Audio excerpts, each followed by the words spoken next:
We are closely following up on all stories of national interest on this platform.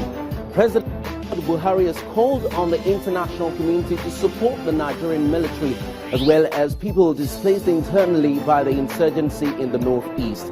The president also calls on the United Nations to mediate in the negotiation with Boko Haram. Senate calls for a complete overhaul of the president's economic team, but the governors throw their weight behind that team, saying that they are doing just fine. Tussled over the governorship position in Kogi State is laid to rest as the apex court upholds the election of incumbent governor, Mr. Yahaya Bello.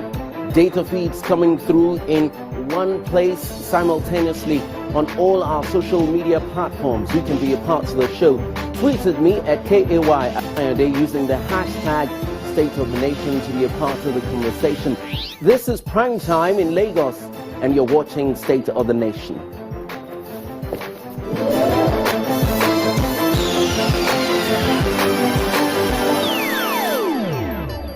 Welcome everyone from wherever you're watching. I am Kayode Alayode and this is State of the Nation. Right behind me, data feeds are still coming through in one place simultaneously on all our social media platforms. And to be part of the show starting right now, use the hashtag State of the Nation and tweeted me also at KAY Alayode. Would like to have your thoughts on the issues up for consideration at this time. Now, in Kogi State, north central Nigeria,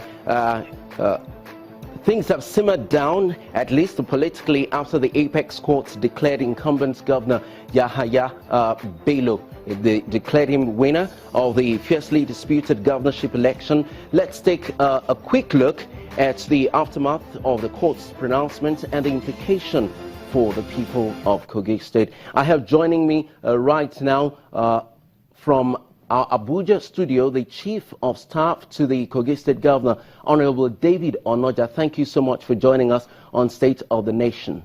Now, yeah, there he is. Before I begin my line of questioning, I'd like for you to see this report.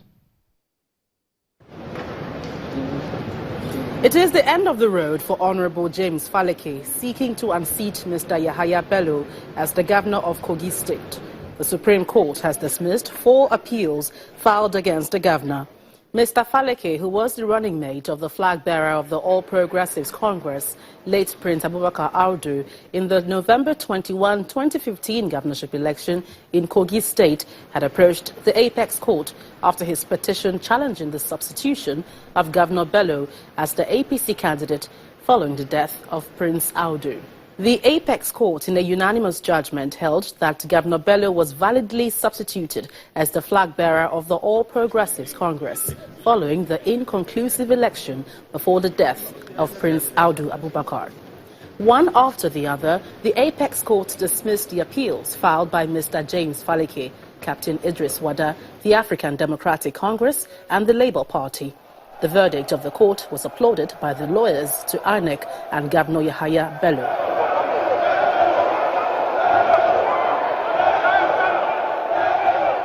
We are grateful to God for a very fantastic judgment, and it really goes to develop more of our jurisprudence on a very knotty issue that was really worrisome to many people in Nigeria. In the words of Shakespeare, all is well that ends well.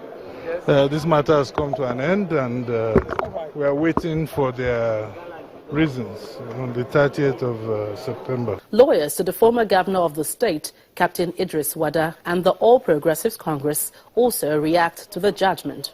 This case threw up a lot of novel issues because the scenario is an unprecedented one in the constitutional history of this country, and we are very happy that this matter came this far. I am very happy that today the Supreme Court has put a final stamp of authority on the judgments we had, both at the tribunal and at the Court of Appeal, confirming the election of Governor Yahaya Bello as the governor of Kogi State. The judgment of the Apex Court has finally put an end to the legal tussle over who governs Kogi State, as the declaration of Mr. Yahaya Bello as the governor of the state by INEC has been affirmed by the Supreme Court. Well, that is a brief story and a timeline to what has happened in Kogi State, North Central Nigeria. I have with me to discuss that right now the Chief of Staff to the Kogi State Governor, Honorable David Onoja. Thank you once again for being part of State of the Nation.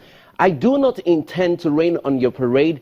We congratulate the Governor on his victory, but we need to move on now as you soak in your victory, your electoral victory. What is next?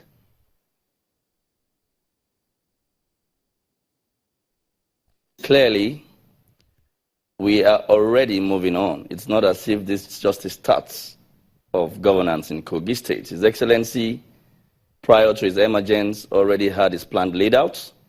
And instantly on his assumption, he sent out a team of consultants around the state to get the feelings of the people, and stakeholders from every community, every local government gathered together and actually specified what their priority needs were for this administration. And we already have a full new direction blueprint agenda, volume 1, volume 2, volume 3, that specifies the needs of the people, by the people, which His Excellency Alhaji Yahaya Bello had promised that he would deliver within his tenure as governor of Kogi State. Right here are copies. When we speak, we show the things. There are copies of those volume 2 and volume 3. They are all here, and they are there for the public to match our words with our actions. His Excellency has begun with the reform of the civil service. Critical to this new direction blueprint agenda are 5 key areas. 1, the education of the state, that's affordable quality education for public institutions. Number 2, health. We know very well from what we found out moving across the length and breadth of the state that the health sector is almost moribund. His Excellency has promised that as far as resources will permit. Honorable Onoja, I'll allow you to go into details of what you have planned out for the people of Kogi State, but we have to go on a break right now. Sit tight, we'll come back to you in just a moment. Stay with us.